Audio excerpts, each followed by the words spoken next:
তিনটে মাথার খুলি পড়ে আছে। ওখানে গেলেন আমার নবী পাক, তাহলে এই সাহাবারা কয়েকটা কাঠি নিয়ে এসো। নিয়ে গেল, একটা কাঠি প্রথম মাথার মধ্যে ঢোকালো, সে মাথার মধ্যে ঢোকে না, ওটা বাদ দিলে দ্বিতীয় মাথায় দিয়েছে, ঢুকেছে, এদিক থেকে ঢুকেছে, এদিক থেকে বেরিয়েছে কাঠিটা, বলে এটা রেখে দাও।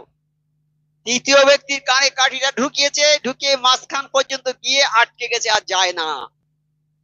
সাহাবার বলছে আল্লাহ নবী এর হকিকতটা কি? আল্লাহ নবী বললেন, বাবা যার কানে কাঠি আল্লাহর ক্ষমতার কাছে কারো ক্ষমতা টিকবে না। আল্লাহ সবার চেয়ে ক্ষমতাশালী, সারা পৃথিবীর মধ্যে সর্বশ্রেষ্ঠ ক্ষমতাশালী, আসমানে ও জমিনে যেখানে যত কিছু সবার উপরে আমার আল্লাহ। আল্লাহর ক্ষমতার কাছে কারো ক্ষমতা টিকবে না।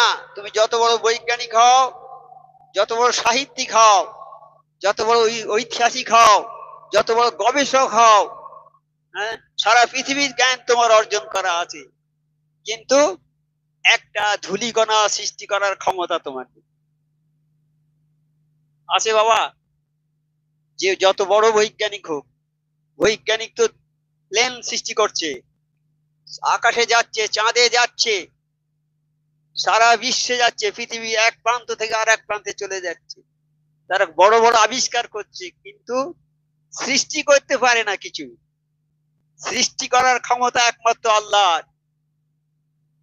হ্যাঁ, যেমন মাটি, মাটি সৃষ্টি করতে পেরেছে কোনো বৈজ্ঞানিক, বাতাস সৃষ্টি করতে পেরেছে কোনো বৈজ্ঞানিক, আগুন সৃষ্টি করতে পেরেছে কোনো বৈজ্ঞানিক, এই আকাশ সৃষ্টি করতে পেরেছে কোনো বৈজ্ঞানিক, জাহাজ সৃষ্টি করেছে বৈজ্ঞানিক ঠিক, রেলগাড়ি তৈরি করেছে কারখানায় তৈরি হয়েছে ঠিক, রেলগাড়ির কারখানায় রেলের মিস্ত্রি তারা রেলগাড়ি তৈরি করেছে ঠিকই, কিন্তু নিজেরা কোনো জিনিস আবিষ্কার করতে পেরেছে? সেই জিনিস দিয়ে যে গাড়িটা তৈরি হবে, সেই জিনিস আমার আল্লাহর জিনিস নিয়ে তৈরি হয়েছে। আল্লাহর জিনিস নিয়ে গাড়িটা তৈরি হয়েছে, রেলগাড়িটা, সেই লোহা কাঠ আমার আল্লাহর, যাবতীয় জিনিস কাঠ লোহা যাবতীয় সব আমার আল্লাহর দেয়া জিনিস। সব এইসব জিনিস নিয়ে আমাদের বাহাদুরি, আমরা পারি একটা জিনিসকে আর একটা জিনিসে রূপান্তর করাতে, মানে কাঠ থেকে, জঙ্গল থেকে কাঠ এনে চেয়ার করতে পারি, টেবিল করতে পারি, আলমারি করতে পারি, কিন্তু কাঠ তৈরি করতে আমরা পারি। আবার তৈরি যারা করছে মানুষ, তারা কে? তারা আল্লাহর সৃষ্টি জীব তারা। হ্যাঁ, আল্লাহ বলছে মানুষ কিছুই করতে পারে না, মানুষ কিছুই করতে পারে না, আমি যাকে যা করাই সে তাই করে। তাহলে আমরা এই যে কথা বলছি, এই হাঁটছি, এই যা কিছু করছি, সব আল্লাহর হুকুম মতো, তার ক্ষমতাতেই ক্ষমতাবান হই আমরা, আমাদের নিজস্ব কোনো ক্ষমতা নেই। সেই জন্যে আল্লাহর ক্ষমতার কাছে সমস্ত ক্ষমতা পাওয়া যায়। কেউ একটা জিনিস সৃষ্টি করতে পারবে, সৃষ্টি করা তৈরি করা দুটো আলাদা জিনিস। সৃষ্টি করার একটা জিনিস আর তৈরি করা আলাদা জিনিস। যেমন দুধ থেকে ঘি, মাখন, রসগোল্লা এইসব তৈরি করা যায়, কাঠ থেকে চেয়ার টেবিল আলমারি এইসব করা যায়, কিন্তু কাঠ তৈরি করার ক্ষমতা কারো নেই। কাঠ তৈরি করেছে আমার আল্লাহ। হ্যাঁ, তাই কেন কোনো সৃষ্টি করার ক্ষমতা নেই। তুমি যত বড় বৈজ্ঞানিক হও, যত বড় ডাক্তার হও, যত বড় ইঞ্জিনিয়ার হও, যত বড় জ্ঞানী হও, সারা পৃথিবীর জ্ঞান তোমার শেখা হয়ে গেছে, কিন্তু তুমি একটা কিছু সৃষ্টি করতে পারবে না। সৃষ্টি করার ক্ষমতা তোমার নেই, সেই ক্ষমতা তোমাকে দেয়নি, সেই সৃষ্টি করার ক্ষমতা আমার আল্লাহর। আর মৃত্যুটা হবে কার কোন সময় হবে, আমার আল্লাহ যেভাবেই ঠিক করে রেখেছেন সেইভাবেই হবে। এই মৃত্যু আমার আল্লাহর হাতে আছে। এই একটা লোক মরে যাচ্ছে, তাই বলছে আরে ভালো ডাক্তার আনো দেখাও, না তো মরে যাবে তো। যত ভালো ডাক্তার এনে দেখাও, সারা পৃথিবীর ডাক্তার যদি ওই লোকটার জন্য এনে দেখাও, কিন্তু যে আল্লাহ যাকে নিয়ে নেবে সে আর বাঁচবে না। তাহলে ক্ষমতাটা কার বেশি? আমার আল্লাহ পাকের ক্ষমতা বেশি। আল্লাহ পাকের ক্ষমতার কাছে কারো ক্ষমতা টিকবে না। তাই বলছে যে আল্লাহ পাক সর্বশক্তিমান, সার্বভৌম ক্ষমতার অধিকারী। আর এই সৃষ্টি করার ক্ষমতা আছে একমাত্র আমার আল্লাহর। আল্লাহ বলেন, হে দুনিয়ার মানুষ, আমি তোমাদের রেজেক দিচ্ছি। রেজেক মানে খাবার দিচ্ছি। আল্লাহ কি দিচ্ছে? এখন মানুষ বলবে, আমি তো খাঁটি বলে খাবার পাই, এই আমি চাকরি করি বলে খাবারটা পাই, আমি ব্যবসা করি বলে খাবারটা পাই। এই চাকরি করার শক্তি, ব্যবসা করার শক্তি, চাষ করার শক্তি কে দিয়েছে তোমাকে? কে দিয়েছে? আমার আল্লাহ। যদি আল্লাহ তোমার এই শক্তি না দিত কাজ করার, তুমি কি করে শস্য উৎপাদন করতে বলো? পারতে? পারতে? আমরা তো আল্লাহর মেশিন, আল্লাহর যন্ত্র একটা আমরা। আমাদের দিয়েই তো সেই চাষটা হচ্ছে। তাহলে পক্ষান্তরে কে করাচ্ছে? কার ইঙ্গিতে হচ্ছে সব? এখন আমরা শক্ত আছি, হাত তুলে কথা বলছি। এমন লোক তো আছে হাত তুলতে পারে না, হাঁটতে পারে না, কথা বলতে পারে না। আমাদের তো সেরকম যদি করতো, তাহলে আমাদের রুজিটা কোথা থেকে আসতো? আমরা খাঁটি বলে খাই না। আল্লাহ আমাদের রুজির জিম্মাদার। কুল মখলুকের রুজির জিম্মাদার আমার আল্লাহ। কুল মখলুকের, সমস্ত মখলুকের রুজির জিম্মাদার আমার আল্লাহ। তাই সুলাইমান বাদশা একদিন বলেছে, আল্লাহ তোমার মখলুককে আমি এক শ্বাস খাওয়াবো। আল্লাহ বলছে, সুলাইমান তোমার এটা কাজ নয়, এটা আমার কাজ। বলছে, আল্লাহ আমার বড় ইচ্ছা একবার খাওয়াবো। দেখো তুমি পারবে না, করো না। না আল্লাহ আমার বড় ইচ্ছা, খুব কাকুতি মিনতি করি। আচ্ছা করো। সারা মখলুকের খাওয়াবার জন্য অ্যারেঞ্জমেন্ট করে ফেলেছে, সব রান্নাটা রেডি হয়ে গেছে। সবাই খাওয়াতে যাবে, এমন সময় একটা মাছ এসে বলছে, এ বাদশা, আমাকে এখনই কিছু খেতে দাও, আমি অত্যন্ত ক্ষুধার্ত। বলছে, বাবা তুমি তো শেষে দেরিতে এসছো, তুমি সেই রকম যে যেমন আসবে সেরকম খাবে তো বাবা। না, আমি যদি মরে যাই না খেয়ে, কাল কিয়ামতে তোমাকে দায়ী করে ফেলবো। মাছের মুখে এই কথা শুনে সুলাইমান বাদশার দিল থরথর করে কেঁপে গেছে। বলে, সর্বনাশ, এই যদি মরে যায় আমার কাল কিয়ামতে দায়ী করে ফেলবো। সবার কাছে হাত জোর করে বললে, বাবা তোমরা যারা এসেছো একটু দেরি করো, এই মাছটাকে একটু খাইয়ে। মাছ বলছে, আমি যতক্ষণ হা করে থাকবো ততক্ষণ আমার মুখে খাবার দেবে। মুখ যখন বন্ধ করবো জানবে আমার মুখ পেট ভর্তি হয়ে গেছে, আমি চলে যাব। তা মাছ হা করেছে, খাবার দিচ্ছে। খাবার দিতে দিতে যত খাবার করেছিল সব, কুল মখলুকের জন্য যত খাবার তৈরি করে সব শেষ হয়ে গেছে, তো মাছ হা করে আছে। তখন সুলাইমান বাদশা সেজদায় পড়ে গেছে, সেজদায় পড়ে কাঁদছে, আল্লাহ আমি ভুল করেছি, আল্লাহ তুমি রিজিকের জিম্মাদার, তুমি আল্লাহ আমি ভুল করি। মাছ তখন বলছে, বাদশা আল্লাহ আমার প্রতিদিন 3 লোকমা করে খাবার দিত, 3 লোকমা। আমরা যেমন ভাত তুলি একবার একটা মুখে গ্রাস তুলি 1 লোকমা, ওই রকম বলে আমার 3 লোকমা দিত আল্লাহ আমার খাবার। তা এই সবে 2 লোকমা হয়েছে, এখনো 1 লোকমা বাকি আছে।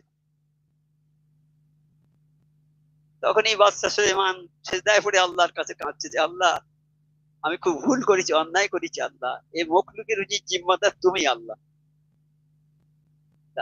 আমরা মনে করি আমরা চাষ করি বলে খাই, আমরা ব্যবসা করি বলে খাই, আমরা এটা করি বলে খাই না। আসলে তা নয়, আল্লাহ আমাদের খাওয়ায়। আচ্ছা এখন চাষ করে খাচ্ছি, মায়ের পেটে যখন ছিলাম তখন কে খাইয়েছে? মায়ের পেটে যখন ছিলাম আমরা, কে খাইয়েছে? কে খাইয়েছে? আবার মায়ের পেটে থেকে আমি বেরিয়ে এলাম তখন কে খাইয়েছে? তখন তো দাঁত নেই আমাদের, আমরা কি খাবো? আমার আল্লাহ আমাদের জন্মের আগে থেকেই, দুনিয়া আসার আগে থেকেই মায়ের বুকে দুধ দিয়ে দিয়েছে। তবে সন্তান প্রসব করবে, তার খাবে মায়ের দুধ, খাবে 2 বছর দুধ খাবে, 2 বছর থেকে 2.5 বছর দুধ। এ তো এইসব গুলো দেখে তো আমাদের জ্ঞান হওয়া উচিত। এইসব দেখে আমাদের জ্ঞান হওয়া উচিত যে আল্লাহ রুজির জিম্মাদার, আল্লাহ কাজ করতে হবে। আল্লাহ বলেছে, আমার কাজ তোমরা করো, আমি তোমাদের রুজির জিম্মাদার, আমি তোমাদের খাওয়া দেব। কিন্তু দুঃখের বিষয় যে মানুষকে আল্লাহ সর্বশ্রেষ্ঠ মখলুক করে সৃষ্টি করেছে। যত সৃষ্টি আছে সব সৃষ্টির সেরা হচ্ছে মানুষ। সবচেয়ে যে মানুষকে সৃষ্টি করেছে সেরা করে, আর এই সমস্ত মখলুককে আল্লাহ এই মানুষের খেদমতে লাগিয়ে দিয়েছে।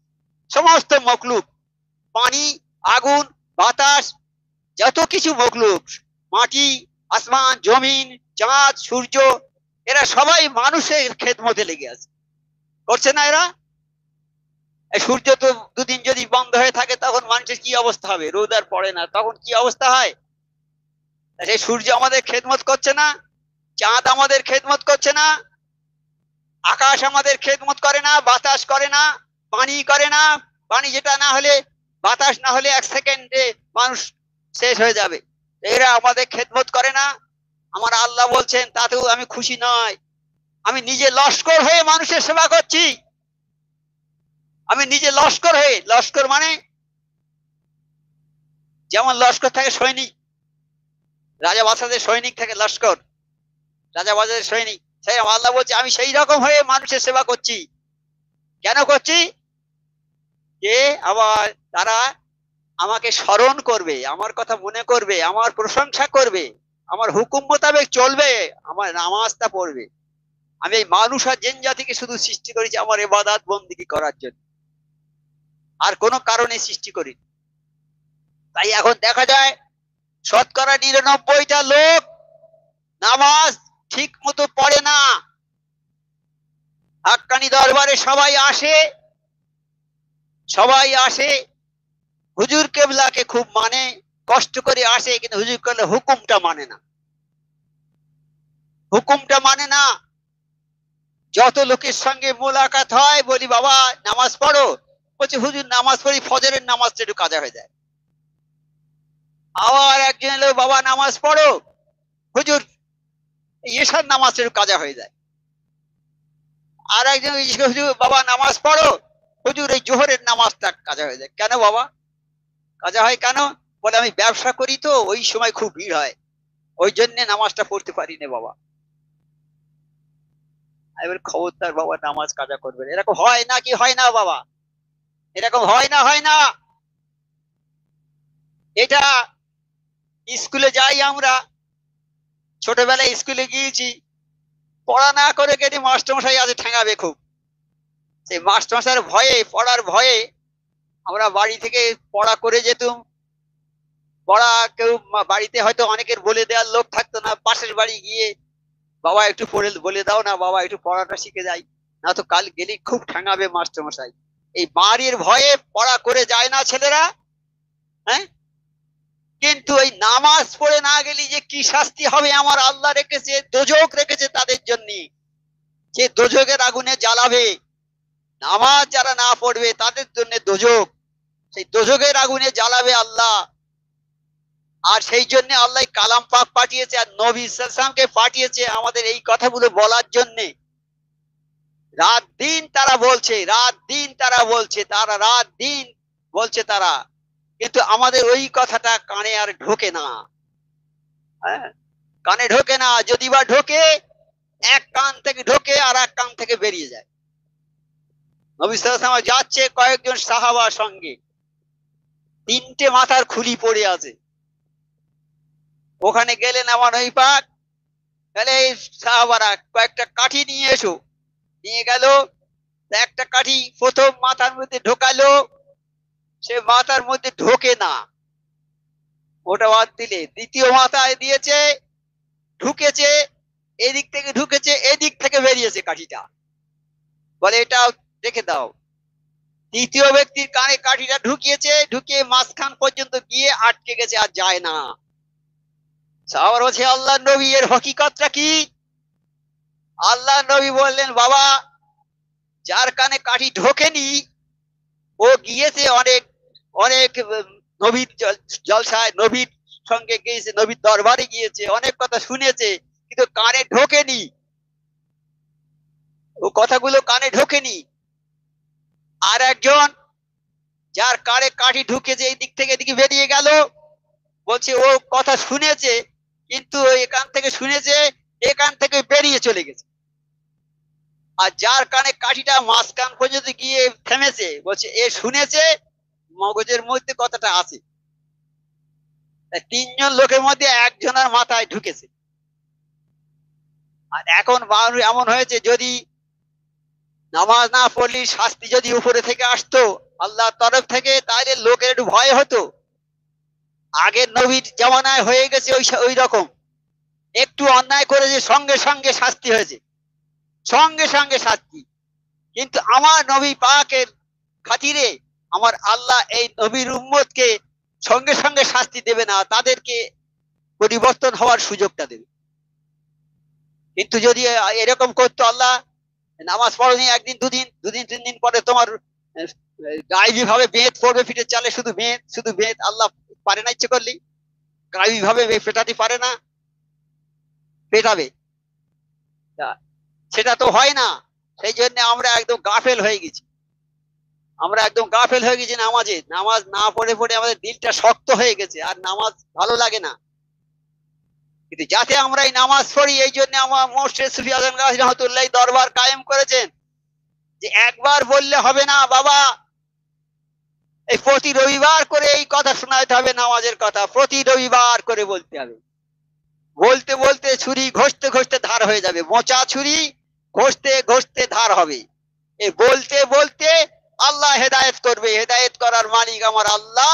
আল্লাহ যদি হেদায়েত না করে কেউ হেদায়েত পাবে না। কিন্তু আমাদের বলার কথা এটা ভুলে যেতে হবে।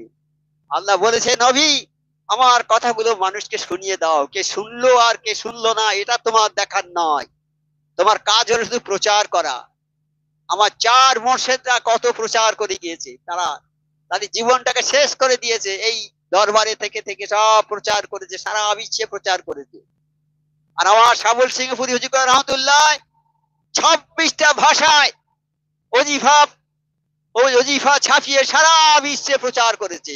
America, Japan, London, Chicago, America, Bangladesh, Indonesia, যত দেশ আছে সারা বিশ্বে। কিভাবে গিয়েছে? আমাদের পীর ভাইরা জাপানে আছে, আমেরিকায় আছে, লন্ডনে আছে, পৃথিবীর বিভিন্ন জায়গায় আছে। তারা এই দরবারে আসে, এসে ওই বিভিন্ন ভাষায় ওজিফাগুলো নিয়ে যায় এবং সেখানে বিলি করে। এইরকম করতে করতে সেখানেও তারা ছোটখাটো করে মজলিস করে। এই ওজিফার বদৌলতে তারা 5 ওয়াক্ত নামাজি হয়েছে। তারা সুফি আজম গাজী নামটা জেনে গেছে, সারা বিশ্বের অনেক লোক জেনে গেছে। এখন অনেক জায়গার লোক জানেনি, আমাদের সেটা অক্ষমতা, তবে বেশিরভাগ লোক জেনে গেছে। আর এই বর্তমানে এই যে এই টিউবের সাহায্যে, এই যে অনুষ্ঠানের সাহায্যে আজকে সারা বিশ্বে আমার সুফি আজম গাজী রহমতুল্লাহ দরবারের কথাগুলো সব প্রচারিত হচ্ছে। ইনশাল্লাহ আগামীতে আরো বেশি হবে। তবে আমাদের ইচ্ছে একমাত্র আরজু আল্লাহ, আমার মুর্শিদরা যে বাগান সাজিয়ে গেছে, আমরা যদি কিছু না করতে পারি সেই বাগানটা যেন রক্ষা করে রাখতে পারি। আল্লাহ সে তৌফিক আমাদের দাও, আমরা যেন এটা ধরে রাখতে পারি, এটা যেন নষ্ট করে না ফেলি। সেই জন্যে আমাদের তৎপর হয়ে চলতে হবে, সবাইকে নামাজ পড়তে হবে, নামাজের কোনো বিকল্প নেই। নামাজ নামাজ নামাজ। আমার নবী পাক সাল্লাল্লাহু আলাইহি ওয়াসাল্লাম মৃত্যু শয্যায় শায়িত, তারা তো বুঝতে পারতেন যে কখন আমার মৃত্যু হবে, সে সময়টা বুঝতে পারতেন। সেই মৃত্যু শয্যায় শায়িত বলছে মা ফাতেমাকে ডেকে, আরো আত্মীয়কে ডেকে বলছে, মা ফাতেমা নামাজ নামাজ নামাজ, নামাজ যদি তোমরা না পড়ো আমি নবী তোমার আব্বা হয়েও তোমাকে সুপারিশ করতে পারবো না। তোমরা যদি নামাজ না পড়ো তোমাদের সুপারিশ করতে পারবো না। নামাজ নামাজ নামাজ, এই রকম উপদেশ দিতে দিতে আমার নবী পাক সাল্লাল্লাহু আলাইহি ওয়াসাল্লাম শেষ নিঃশ্বাস ত্যাগ করেছেন। সেই নামাজের কথা আমার মুর্শিদ সুফি হযরত মাওলানা সুফি মুফতি আজম গাজী রহমাতুল্লাহ তার যে প্রোগ্রাম তার সর্বপ্রথম দিয়েছে এই 5 ওয়াক্ত নামাজ, তাও বলেছেন বিনা কাজায় পড়তে হবে। আমার মুর্শিদ সুফি আজম গাজী রহমাতুল্লাহ তিনি যে স্কিম আমাদের দিয়েছেন, যে এই সর্বপ্রথম সেই কথাই তাই বলেছেন যে 5 ওয়াক্ত নামাজ, এই নামাজ হলো জান্নাতের চাবি। এই নামাজ হলো জান্নাতের চাবি। নামাজ থাকলে তুমি জান্নাত পেয়ে যাবে, আর নামাজ না থাকবে জাহান্নাম অবধারিত হবে। এখন তুমি কোনটা করবে? তোমার মন কোনটা চায় বলো? তুমি নামাজ পড়ে পড়ে জান্নাতি হবে, না নামাজ না পড়ে পড়ে জাহান্নামী হবে? এতে আমার আল্লাহর কিছু যায় আসে না, আল্লাহর কোনো ক্ষতি হবে না, ক্ষতি হবে আমাদেরই। কাল কিয়ামতের ময়দানে একদল লোক গিয়ে বলবে, আল্লাহ আমরা তো দুনিয়াতে, একদল লোক তাদেরকে শিকলে বেঁধে গরুর মতো পেটাতে পেটাতে নিয়ে যাবে জাহান্নামের দিকে, তারা জাহান্নামী হয়ে গেছে। জাহান্নামের লোকেরা, যারা জাহান্নামের তত্ত্বাবধায়ক যারা আছে, তারা বলবে, বাবা তোমরা দুনিয়াতে এমন কি কাজ করেছো যে তোমাদের জাহান্নামে আসতে হলো? বলছে, আমরা নামাজ পড়িনি আর মিসকিনদের খানা খাওয়াইনি। এই দুটো কথা বলবে, আমরা নামাজ পড়িনি আর মিসকিনকে খাওয়াইনি। তখন তারা বলবে, তোমাদের কাছে কি কোনো লোক যায়নি যে তোমাদেরকে নামাজের কথা বলেছে? এরকম লোক কি যায়নি? বলে, হ্যাঁ গিয়েছে, আমরা বিশ্বাস করি। এখন অনেক লোক এমন আছে বলে না যে নামাজ এখন পড়ি কি হবে, একটু বয়স হোক, দাড়ি পাকুক, তখন নামাজ পড়বো, বলে না? বড়রা বলে না যে বাবা নামাজ পড়ো? বলছে এখন কি পড়বো, একটু বুড়ো হই আবার নামাজ পড়বো। বুড়ো হলে কি জ্বালা সে তো এখন তুমি জানবে না, তুমি যুবক এখন জানবে না বুড়ো হলে কি জ্বালা। যারা বৃদ্ধ হয়েছে তারা জানে। মা যে তোমাকে পেটে করে ধরে রেখেছে 10 মাস, কি কষ্ট করে তোমাকে রেখেছে, সে তুমি কি বুঝবে? কোন পুরুষ লোক বুঝতে পারবে? যে মা রেখেছে পেটে করে সন্তান, সেই রকম আর একটা মা যদি হয় সে বুঝতে পারবে যে পেটে কি রকম বাচ্চা থাকলে কষ্ট হয়। কাজী তুমি এখন বুঝতে পারছো না। তাই আমার নবী পাক সাল্লাল্লাহু আলাইহি ওয়াসাল্লাম বলেছেন হাদিসে যে যে ছেলে যখন কথা বলতে শিখবে তখন তাকে কলেমা শেখাবে। আমরা তার পরিবর্তে কি শেখাই? হিন্দি গান, ইংরেজি ছড়া, এইসব বিভিন্ন জিনিস শেখাই। শেখাতে দোষ নেই, কিন্তু সর্বপ্রথম শেখাতে হবে কলেমাটা। কলেমাটা শেখাতে হবে। তাকে আস্তে আস্তে নামাজের তালিম দিতে হবে।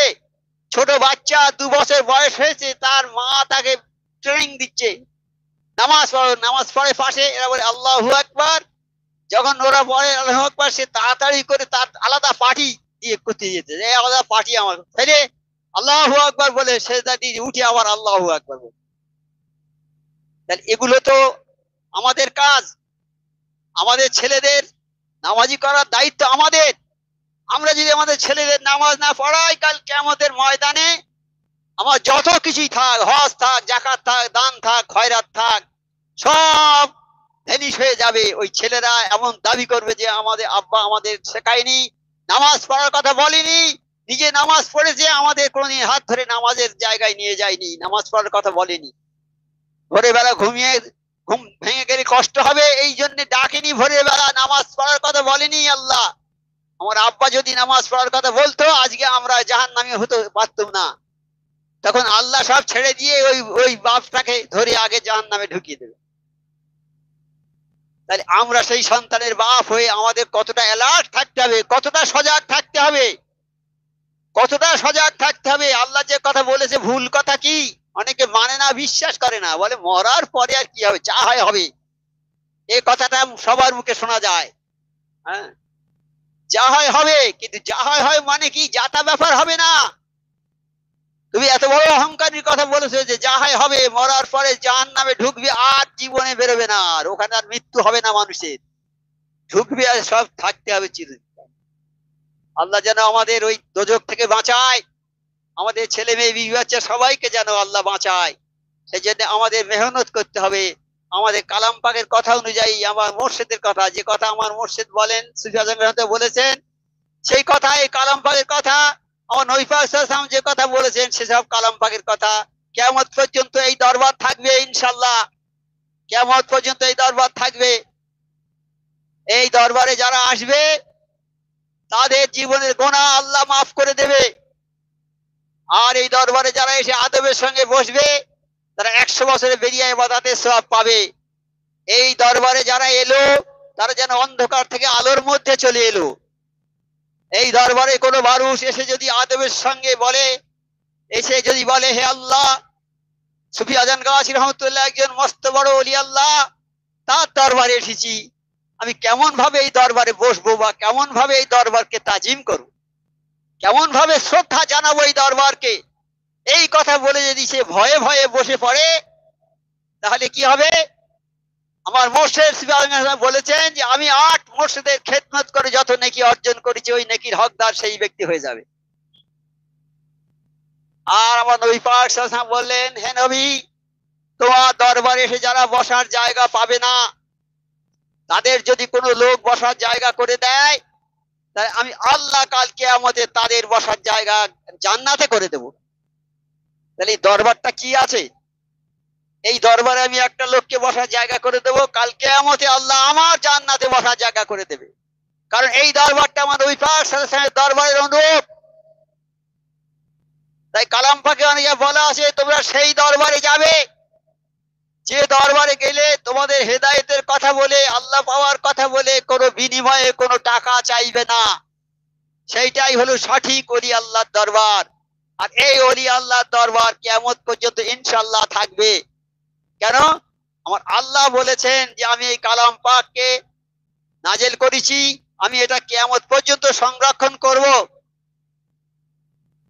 আর কালাম পাক যদি সংরক্ষিত হয়, আমাদের যে ওজিফা সূরা ফাতিহা, সূরা ইখলাস, ফালাক, নাস, এটা কালাম পাক তো বটি, এটা থাকবে, এটা হেফাজত হবে, আল্লাহ এটাকে হেফাজত করবেন। তাহলে আমাদের হাক্কানি ওজিফা থাকবে কিয়ামত পর্যন্ত।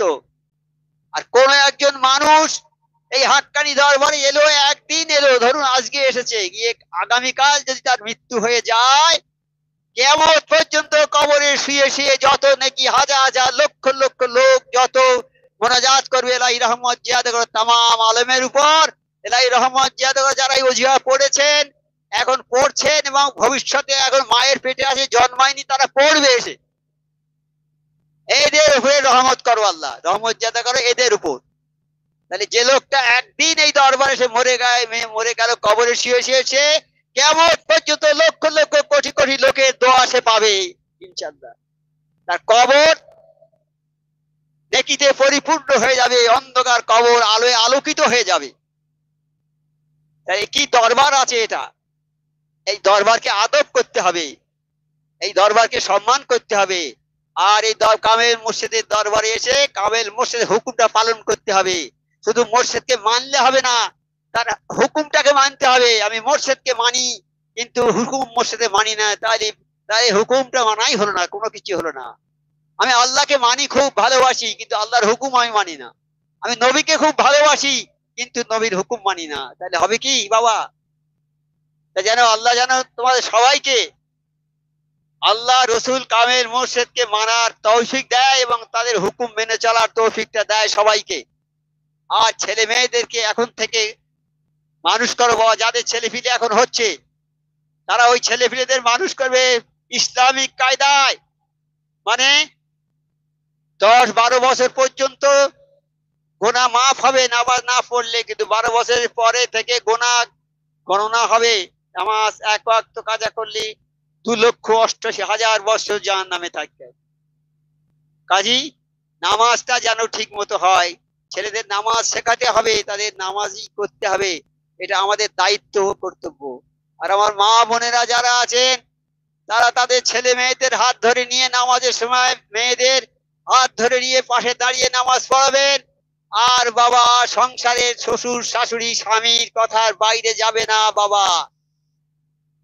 তোমরা যদি যাও, আমার নবী পাক সাল্লাল্লাহু আলাইহি ওয়াসাল্লাম মেরাজে গিয়েছেন, মেরাজে গেলে আমার আল্লাহ পাক নবী পাক সাল্লাল্লাহু আলাইহি ওয়াসাল্লাম জিবরাইলকে পাঠিয়ে বললেন, হে জিবরাইল, আমার নবীকে বেহেশত দোজখ সব দেখিয়ে দাও। নবী পাক সাল্লাল্লাহু আলাইহি ওয়াসাল্লাম দোজখে গিয়ে দেখলেন বেশিরভাগ মেয়ে, বেশিরভাগ মেয়ে। তা বলছে জিবরাইল আলাইহিস সালাম, এই মেয়েরা কেন বেশিরভাগ দোজখে এলো? বলছে এরা স্বামীর কথা মানে না, শ্বশুর শাশুড়িকে সম্মান করে না, এরা নিজের খেয়ালে থাকে, এরা নিজেকে সবসময় বড় মনে করে, শ্বশুর শাশুড়িকে এরা সেবা করে না, স্বামীর কথা মানে না, স্বামীর মাথায় চড়ে বেড়ায়, এরা স্বামীকে অপমান করে, যা তা কথা বলে। তাই মা বোনদের কাছে অনুরোধ বাবা, এই দুনিয়াটা ক্ষণস্থায়ী, আজকে আছি বেঁচে, কালকে থাকবো না, কিন্তু আমরা যে কদিন বেঁচে থাকবো যেন আমার শ্বশুর শাশুড়ি স্বামীর সেবা যত্ন ভালো করে করি। তাহলে তুমি যে মেয়েটা শ্বশুর স্বামীর সেবা যত্ন করবে, 5 ওয়াক্ত নামাজ ও জিফা ঠিক মতো পড়বে, সেই মেয়েটা জান্নাতি হবে, সেই মেয়েটা জান্নাতি হবে।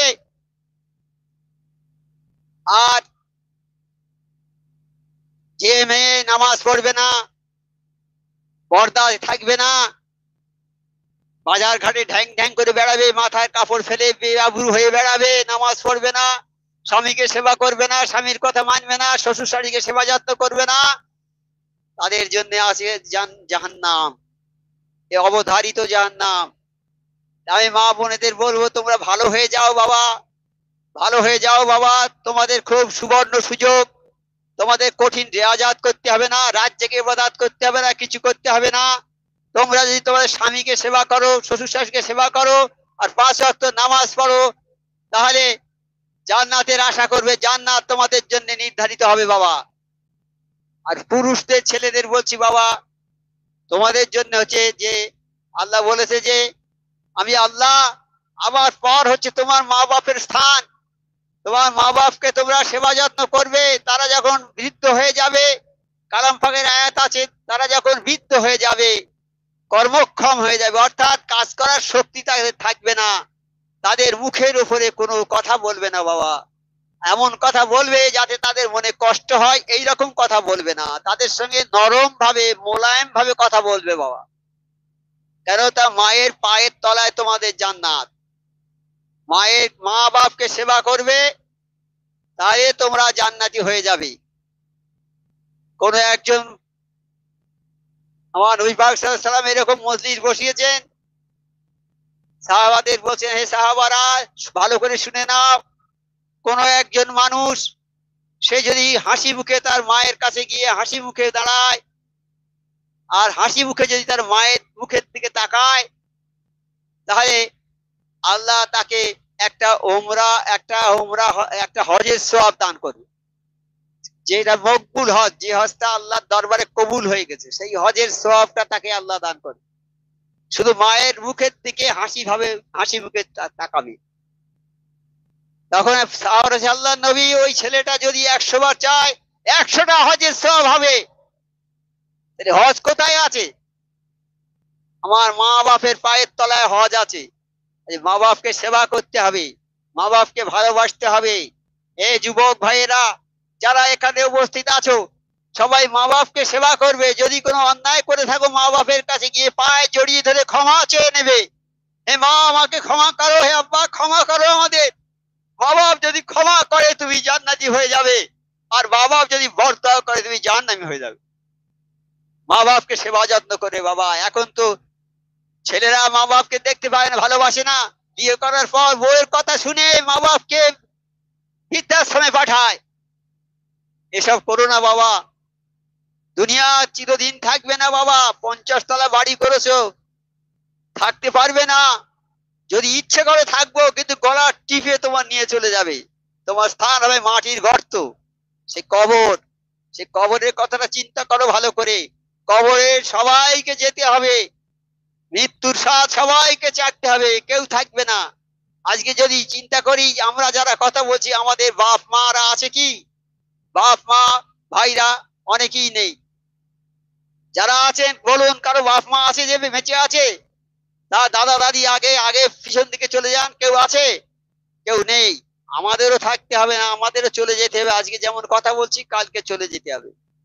তাই আমার মোর্শেদ একটা মর্চিয়া মোবারক দিয়েছে। মর্চিয়াটা যেটা বলছে, আগ আপনি মৌত সে কোই বসার নেই, সমনসা বরস কাহাই কাল কি খবর। এই মৃত্যুর কথা চিন্তা করতে হবে। এই মৃত্যুর কথা চিন্তা করার জন্য আমার মোর্শেদ ওই মর্চিয়াটা দিয়েছে, মৃত্যু নামা, মৃত্যুর কথা স্মরণ। হাদিসে আছে যে কোনো মানুষ যদি প্রতিদিন 20 বার মৃত্যুর কথা স্মরণ করে, একটা শহীদের সমান সওয়াব পাবে। একটা শহীদের সমান, যে শহীদ হয়েছে, আল্লাহর কাজ করতে গিয়ে যে শহীদ হয়েছে, যে শহীদ, সে তো জান্নাতে যাবি। আর সে সুপারিশ করে 70 জন লোককে যাদের জাহান্নাম নসিব হয়ে গেছে, তাদের নাম লেখা হয়ে গেছে জাহান্নামে যাওয়ার জন্য, তাদেরকে সুপারিশ করে জান্নাতে নিয়ে চলে যেতে পারবে। তাহলে একটা শহীদ লোক। আর এই জমানায় যদি আমার নবী পাক সাল্লাল্লাহু আলাইহি ওয়াসাল্লাম একটা সুন্নত কেউ পালন করে, তাহলে 100টা শহীদের সমান সওয়াব পাবে। তাহলে ওই লোকটা কত লোককে জান্নাতে নিয়ে যেতে পারবে, কত জাহান্নামীকে জান্নাতে নিয়ে যেতে পারবে। কাজী নবীর সুন্নতটাকে পালন করতে হবে। নবী পাক সাল্লাল্লাহু আলাইহি ওয়াসাল্লামের কাছে সাহাবারা প্রশ্ন করেন, আল্লাহ নবী, আপনি এখন আছেন, আপনার কাছে শুনে আমরা ঠিক রাস্তায় আছি, কিন্তু যখন আপনি থাকবেন না তখন কোথায় যাব? বলে তখন তোমরা কালাম পাক আর আমার আদর্শই হাদিস শরীফ, আমার আদর্শ স্মরণ করবে, আমার সুন্নতকে পালন করবে, সুন্নতের অনুসরণ করবে, আর কালাম পাককে ধরে থাকবে। যারা কালাম পাককে ধরে থাকবে তাদেরকে কেউ বেরাস্তা করতে পারবে না। সেই কালাম পাক সুফি আজান গাছি রহমতুল্লাহ দরবারে আছে। এই দরবারে যারা আসবে তারা বেরাস্তা হবে না। এই কালাম পাক ধরে থাকলে তারা তাদের কেউ বেরাস্তা করতে পারবে না। নবীর সুন্নতকে পালন করলে কেউ বেরাস্তা করতে পারবে না। আল্লাহ যেন আমাদের এই দরবার ধরে রাখার তৌফিকটা দেয়। এই দরবার যদি হাত দিয়ে ধরে রাখলে চলে যায়, স্লিপ খেয়ে যায়, দাঁত দিয়ে কামড়ে ধরে থাকবো, কিন্তু যেন আমি আজীবন পর্যন্ত যেন এই দরবারের সঙ্গে যোগ থাকতে পারি। আল্লাহ যেন আমাদের সবাইকে, আমাদের ছেলে মেয়েকে, সবাইদেরকে, আমাদের বিবিরা বাড়িতে থাকবে, তারা যেন এই অনুষ্ঠান শুনে তারা যেন এইভাবেই আমাদের আমরা যেমন চলবো তারা যেন সেই রকম ভাবে চলতে পারি। আল্লাহ সবাইকে সে তৌফিক দান করে দিন। আটকানি দরুদ শরীফ পড়ুন একবার।